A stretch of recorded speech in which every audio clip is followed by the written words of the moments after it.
what they know. They're willing to teach you what they know. And therefore you will connect with people like wholesalers. I also own a wholesale business where I'm actively marketing for real estate people who own, who are distressed property owners. There's enough real estate out here for all of us to be successful. It's just a matter of learning how to acquire those properties. Auctions, the foreclosure auctions, those are not places I'd recommend right now in this market, because those properties are selling for way more than they're actually worth. They are being bought up, to your point, by people who have deep pockets. So they're not even paying attention to the numbers. Let me say that differently. They're looking at the numbers much differently than those of us who are small property owners or small real estate investors. Once you learn how to calculate your risk, how to value the properties, you will learn how to buy properties in a way that will be profitable for you. And it will enable you to become successful in spite of the big guys out there. Okay. So how do I, so here in, I remember about 5 years ago when whatever happened in Detroit, where they were revitalizing downtown and people were walking out their homes. They called, so the guy told me, he said, Chris, come up here now on my street. Everybody's walked out their home. The banks don't want to deal with the paperwork. You go into the bank, make an offer, even if it's $5,000, you can have a house. But then only to get there and to know that if you don't have access to be on the bank list, you can't get the property. So what are some of the, how do you overcome some of those nuances to be able, because I just wanted to get 3 to 5 properties, not trying to be rich off of it, but trying to be self-sustained. Some of it is going to be used for ministry and those type of things. Is there an inclusive list that we can get on? My thing is, get involved, find your wholesalers, because wholesalers, that's what they do. They're out here working very diligently to find off-market properties, and they are selling them for prices that you're not going to find on auctions or, with the foreclosures right now. Because even though, I think the Detroit, that was a unique situation. And in some cities, it depends on what the real estate market is for your respective city. But here in Cincinnati, I know the foreclosures they're making money right now. The banks are making good money right now. And so they're not selling properties for as cheap as we were seeing them in 2011. I bought a bank-owned property in 2017 for like $50,000. That same property would probably go for $90,000 today if it were, and it was a distressed property then. But that's how much the market has changed. And, banks aren't selling them for the low right now. Okay, Felicia, Jilson Daniels. I'm sorry, Christopher. No, I was just saying thank you for all of my loaded questions. Don't send me an invoice. Thank you. So Jilson Daniels has put in the chat, he said he encourages everyone in the Cincinnati region to check out the properties they have listed for development in the Hamilton County Land Bank. And he has put the link there. And this is for the port. This is for the port. I'm assuming, Jilson, is that correct? Yep. Yes, Okay. it is. It is for the port. And also we have 2 commercial real estate developments that we're looking for quotes on that are listed on our website as well. So I encourage everyone to take a look at those. Okay, great. So Yes. Are there any other questions for Felicia? Yes. Okay, Byron. Yeah, I'm in Cleveland, Ohio, and there used to be a lot of distressed homes that were like throughout the neighborhoods, and some things I'd be interested in as far as fixing up and things of that nature. But what happens is I do research, like go to the county and find out who owned it previous, and it's usually taxes or something. And it was probably because they walked away. But some of these houses are in really bad shape. I was wondering, how do you purchase those houses? You know what I mean? Like you've gone through looking up who owned it, tried to contact them, nothing. And then, a couple months later, it's demolished or something of that nature. So is there a method to go about getting distressed properties? Well, basically what we've done is just what you've said. Reach out to try to find the owners of those properties. A lot of times the owners have disengaged themselves completely from the property, but if you can find, that's your best bet, is to find them. The other question that you may ask yourself is, how long has the property been distressed? Because depending on how long it's been distressed can help you determine where the ownership lies. If it's more than, I think it's 20 years, and Sheila, somebody jump in on that. But I think once you've reached 20 years, then that property can be go back to the state, or that's how they end up with the land bank. Okay, and as far as purchasing them, who would you actually go to? I mean, that's the mystery. You know what I mean? Well, it could be, I'd go to the county auditor, because it could be that if the property has been distressed long enough, the property could be in receivership. It could be with your local land bank. It could be somewhere sitting in probate.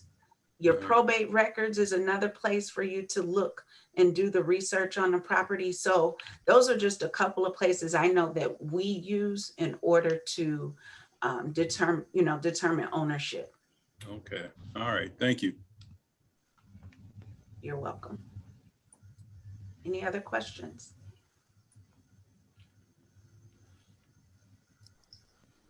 So Felicia, I have a question for you. So I guess the best way that you would advise someone to get started in real estate investment would be, number one, you talked a great deal about educating yourself. So would you start, there are several strategies that you listed. Which would be do you recommend to be the first strategy? Or does that depend on you, you as an individual, number one? And then what organization would you recommend someone joining who is interested in getting started in this field? So depending on what resources you have to start with is one question to ask yourself, right? Am I sitting on some cash where I can buy a property to rehab or to become a housing provider? Wholesaling, learning how to do wholesaling, which is getting properties under contract. So it's not, you don't have to use your own money necessarily.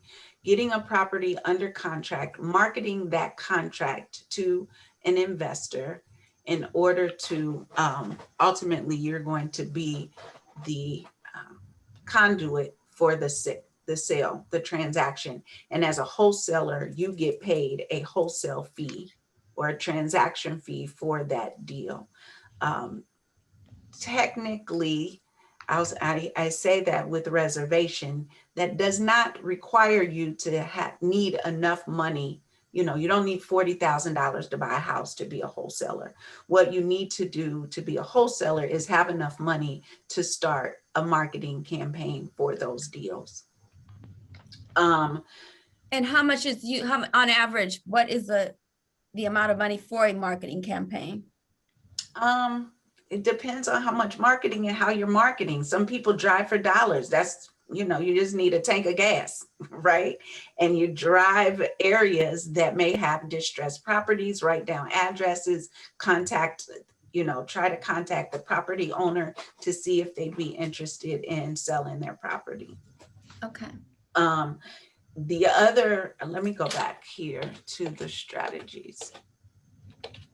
Obviously, being a realtor, if you choose to be a realtor, it costs about, I'd say about $2,000, $2,500 the first year to get your real estate license, at least in Hamilton County, or in, I would say, Ohio. I could safely say Ohio. The cost of classes, at least when I was coming through, was about $1,600. And then you have to pay all of your association fees and, you know, get yourself start up depending on what brokerage you land with. So about $2,500 to get started as a realtor. Being a housing provider and or doing short-term rentals really is a matter of, do you have a property in your possession that you can rent out?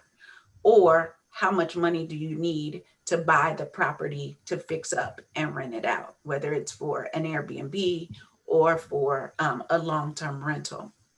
So if you had access to, let's say, a condo in Cincinnati that was not being used most of the year, you could technically use that as a short-term rental? Absolutely. Okay. Absolutely.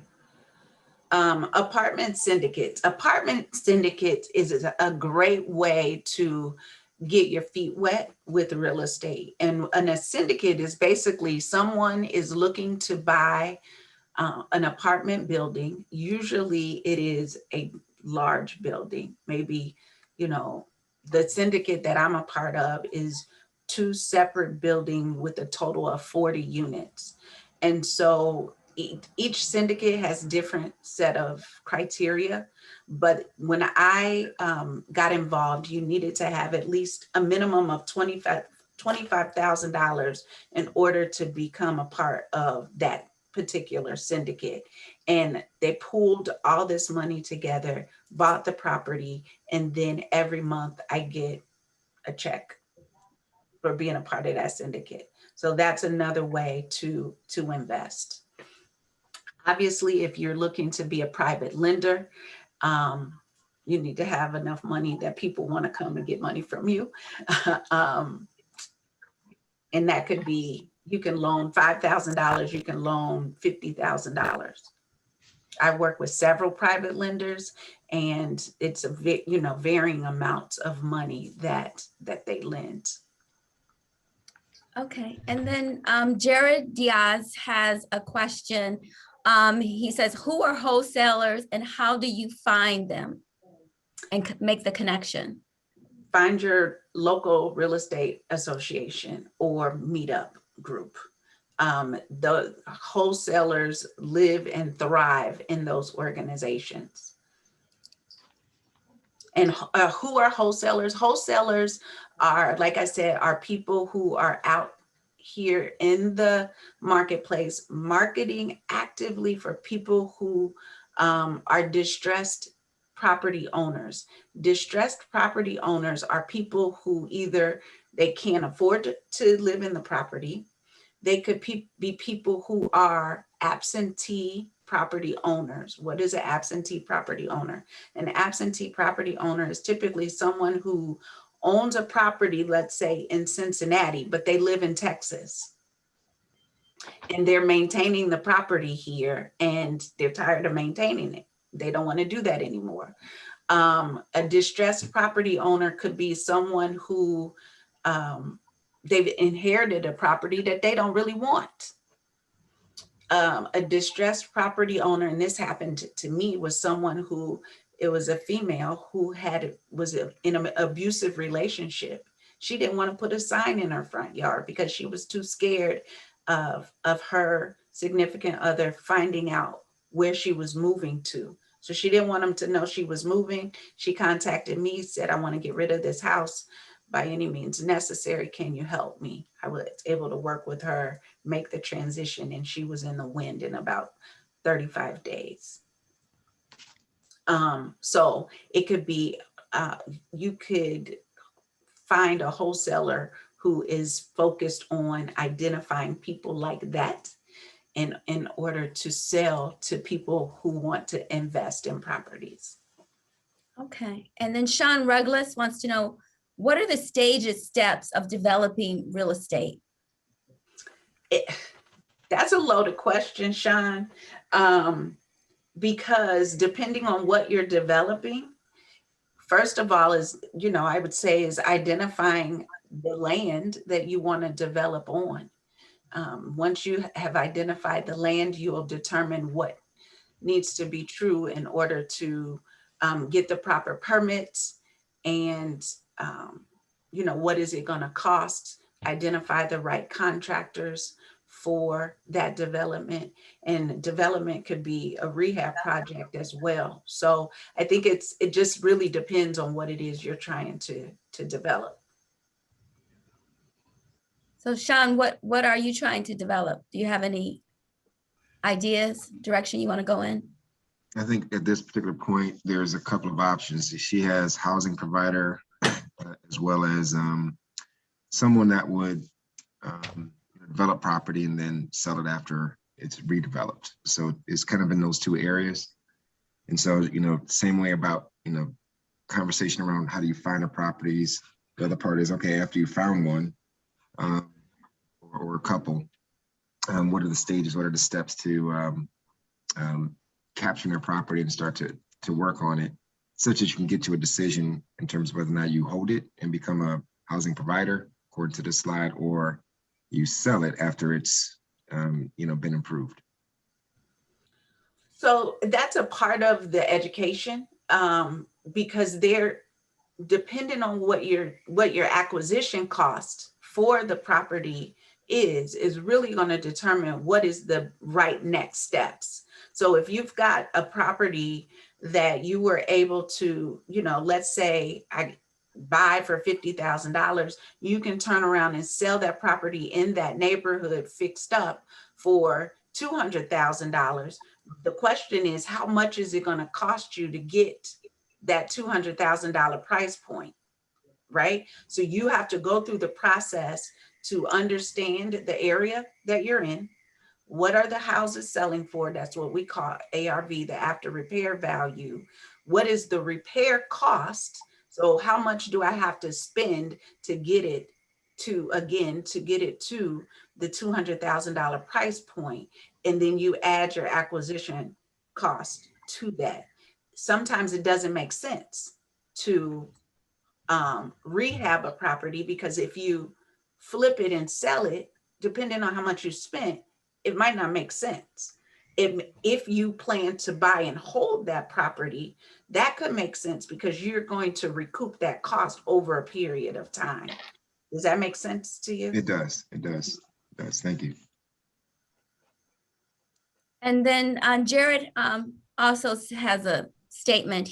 Our question. He says, many are behind on mortgages due to COVID. Do you foresee a large increase in distressed owners and available properties as a result of COVID? Absolutely, I do. Now that the moratorium, I think the moratorium, they extended it into July, to July 30th. Once the moratorium is finally over, I believe there will be a surge in inventory coming onto the market over the next 6 to 12 months after the moratorium has ended.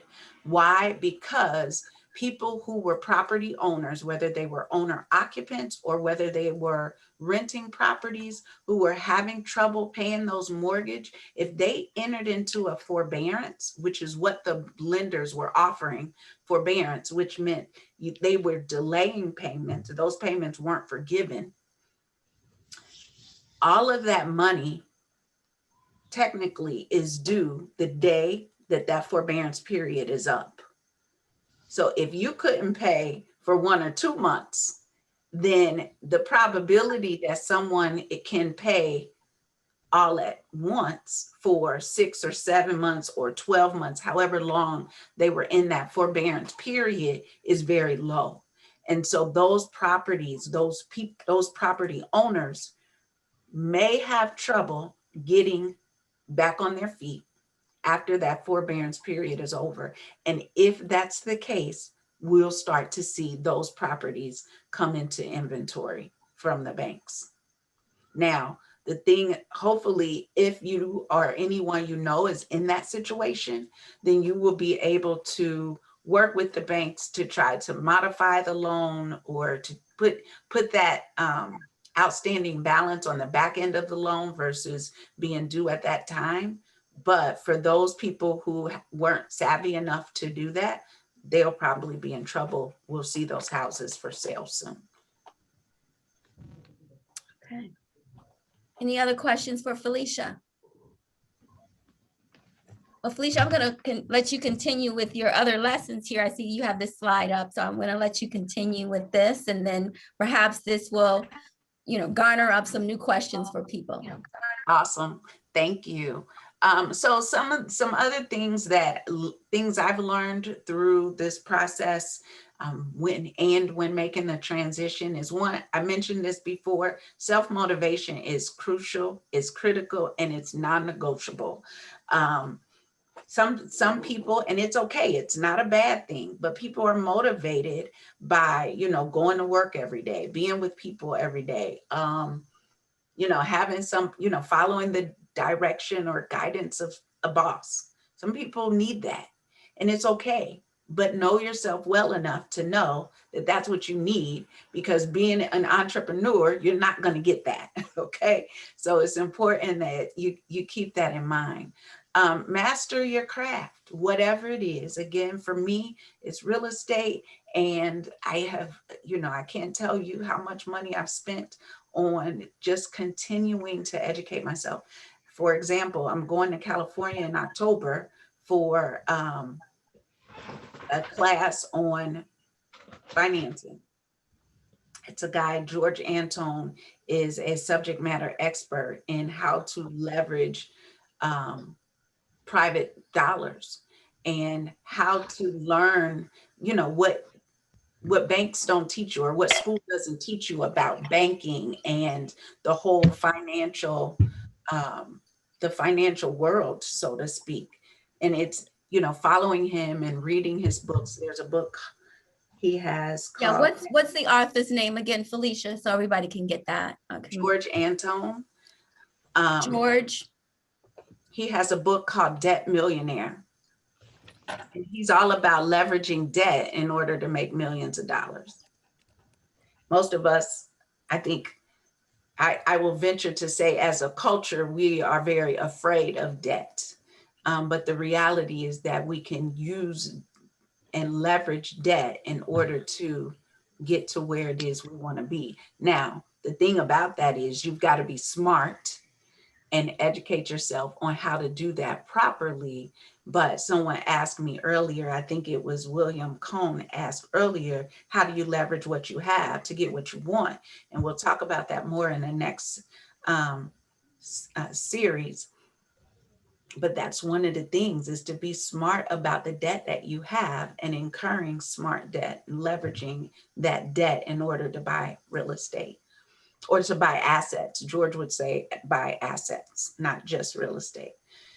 No matter what strategy you choose, the work is not necessarily hard work, but it is a lot of work. So you have to know that if you think you're going to leave your current work situation to come to Easy Street, that is not gonna happen. I'm sorry to disappoint. There's a saying that says success is easy. Success is simple, but it's not easy. Success is simple, but it is not easy. No matter what, no matter what strategy you choose, marketing is a huge part of real estate.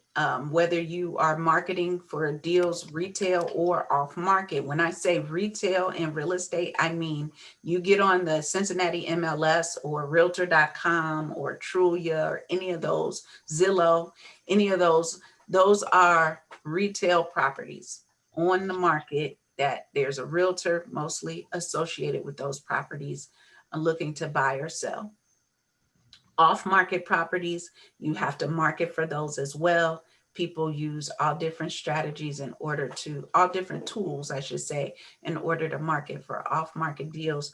I mentioned one of them, and that's driving for dollars. And driving for dollars is literally just driving up and down the street in neighborhoods, writing down addresses of properties that look distressed. I tell my family and friends, I've got a nephew, he's 9. And I've taught him, I've put him in the car with me, and I drove down the street, and I, through the neighborhood, and I start showing him properties that look terrible, quote unquote. And I said, whenever you see a property like that, I'll pay you $5 for every property that you bring me. That, is a bad, and of course, for a 9-year-old, $5 is pretty, that's a lot of money. So, teach your family how to help you find these properties. And if you have one next door to you and you don't want to do this, then just call me, and I'm happy to make those phone calls. Okay. If you're rehabbing houses, people say all the time, I want to rehab, I want to rehab. Rehabbing houses is not for the faint of heart. And I did not get interested in rehabbing houses by watching those shows on TV. They make it look very easy. They make it look very easy. It is a myth. Don't believe the hype. It's not for the faint of heart, but if that's something you enjoy doing, it can be a lot of fun. I know people who have taken a year to rehab a house. I will never buy a house that's going to take me a year to rehab. I just won't do it. What's the average turnaround for you, Felicia? For me, anywhere between 45 and 60 days. Okay. If it takes me longer than that, which I've got a house right now that it's beyond, my ADD kicks in at 45 days. So I'm like, I don't want to deal with it. It's nothing magical about that number. It's just, I want to be able to get in and get out, because every day you hold on to a property, it's about $100 a day that you're losing. Mm-hmm. So if you've got a project that is a huge project and you've planned on it for 6 months, to rehab, then that's different. But for me, I buy properties that I can rehab within that time frame, within that 45 days. If it's more than that, it's too much work for me. So you're not looking at properties that require a huge makeover, let's say, or, where you can go in and maybe tweak some things within that 45 days, or are you doing some major repairs? I mean, some of them, it just depends. Some of my repairs are major. So I've gutted bathrooms, I've gutted kitchens, I've gutted, right now we just gutted a whole basement and put that all back together. That's not a big deal to me. But, some of these properties where, there's a huge amount of structural damage, mm-hmm. or structural repair required, those situations, I'll do some structural repair. I'm not bothered. I'm not intimidated by structural stuff, but there's only so much of it that I want to do, mm-hmm. In terms of my skill set. Now, as I get better and better at rehabbing properties, I may take on bigger projects that may take, 6 months. But typically most of my rehabs are going to be $50,000 or less in repair costs. Okay. Property management is another real estate strategy. I didn't mention that earlier. Property management is a lot of work. I love property management because I love engaging with the residents. However, it is not a long-term strategy for me, because property management requires you to be hands-on. And for me personally, my goal is to be on the beach more often than I'm at home. So I can do a lot of these strategies from the beach. Property management is not one of them. The other thing that I would say as a part of the process is really being engaged with the community, knowing what's happening with your community. Of course, for me, it's been recently learning more about the land bank and what they're doing. Being in front of city council last year, you all probably heard me a lot, whether it was on Facebook or, news or whatever, talking about issues concerning real estate and housing providers.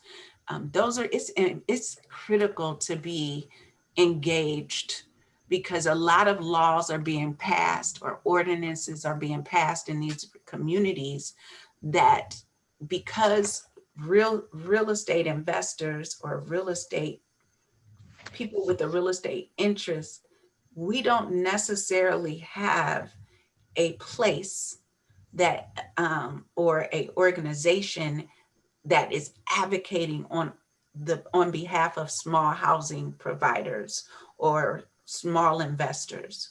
So you hear all of the stuff that we dealt with last year about, these big developers paying off folks at city hall, right?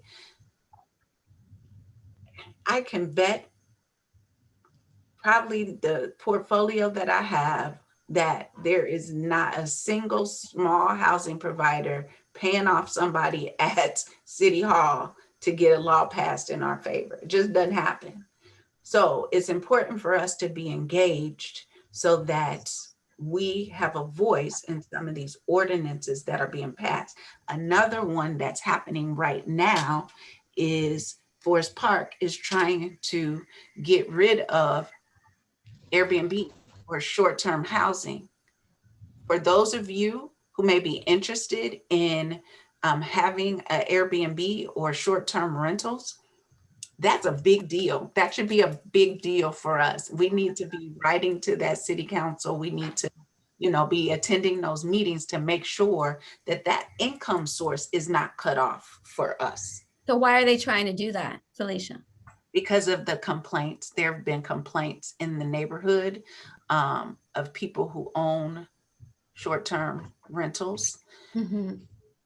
And I get it. I understand as a homeowner, there's certain things I don't want ruckus in my community, but it is, holding the that housing or that property owner accountable is one thing. Banning short-term rentals altogether is something totally different, right? Mm-hmm.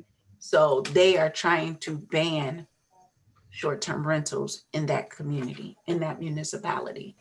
So those are some of the things that that I have been working on over the past year and a half or two now, is being engaged with the respective communities to ensure that, things concerning real estate investors, that these laws aren't passed and they work against us. Lamar Harris has his hand up. Lamar, you want to ask your question? Yeah, how you doing, Felicia? I'm well, thank you. How are you? Good to see you. You as well. You had mentioned property managers. Do you recommend that a small investor hire a property manager, or does it really just depend upon like what you're comfortable with?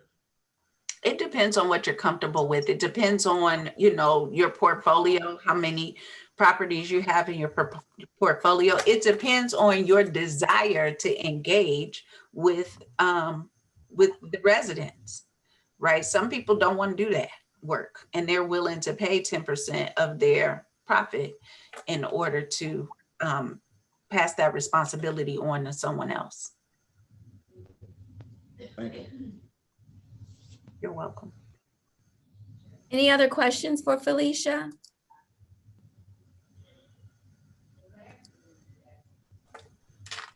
No?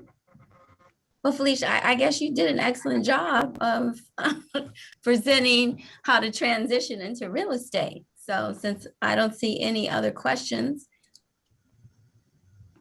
A couple of things I'll leave you with is, these are some of my guiding principles that have helped me along this journey, that helped me during my transition. And one, my why. I talked about that earlier. I'm blessed to be a blessing. And that is my why. I really, really, really want to help people in a major way. I think about the person who is, on the street corner and we hand them $5 or $10 and, we're helping them. We are. because we don't know how long they've been sitting there or how many dollars they've collected throughout that day, right? However, for me, my goal is to be able to take a person, whether it's somebody on the corner or somebody in distress, and be able to put them up for a week, right? And just to give that stress, to relieve them of that stress of homelessness for a time that would be an opportunity for them to change their lives. And that's just an example of how I want to be able to bless people. Failure is not an option. When I got into this, failure was not an option. I was determined to make sure that I would be successful in this space. And while I have not yet arrived, in my opinion, some other people may think differently, but in my opinion, I have not arrived. Uh, I'm still pressing every day to get to where, what looks like success for me. And so another guiding principle that I have is money is everywhere. I learned that in one of the seminars I took early on. And I remember that it was a video, and the lady, when I was with Keller Williams, there was a lady, she was the president of the organization, and she said, money is everywhere. And I looked around, I kept looking around me, and I'm like, I don't see it. Where does she see that money is everywhere? But what I learned along the way was that money is everywhere is a mentality.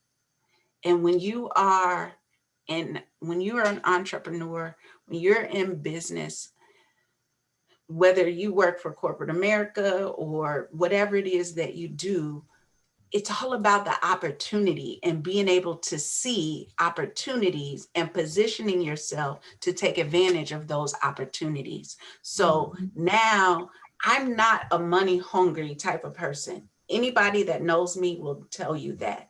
I'm absolutely not.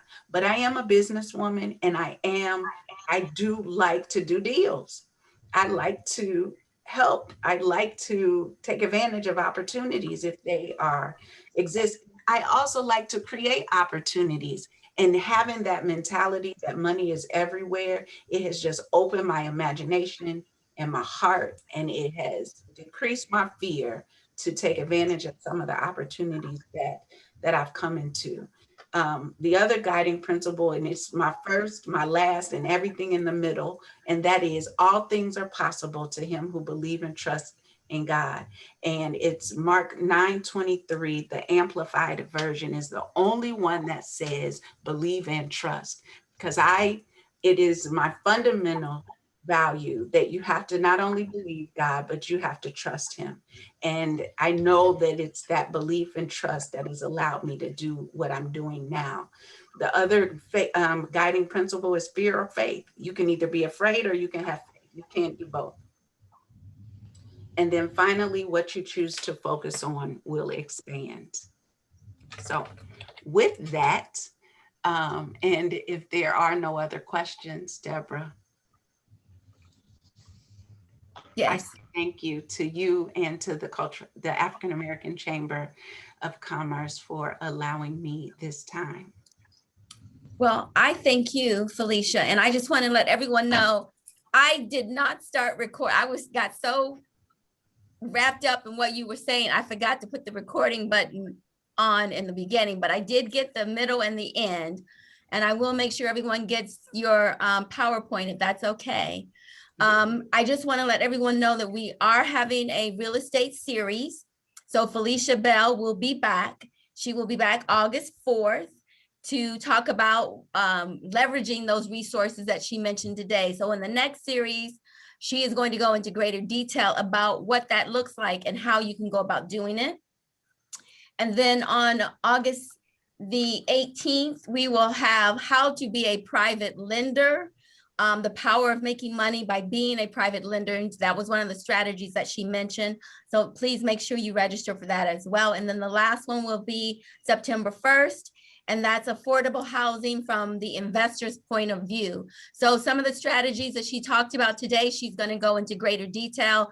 So make sure you click and register. When you go to register, there is a down arrow. Click that down arrow, and then you want to make sure you register on the correct date, okay? Because all the dates are there for her series.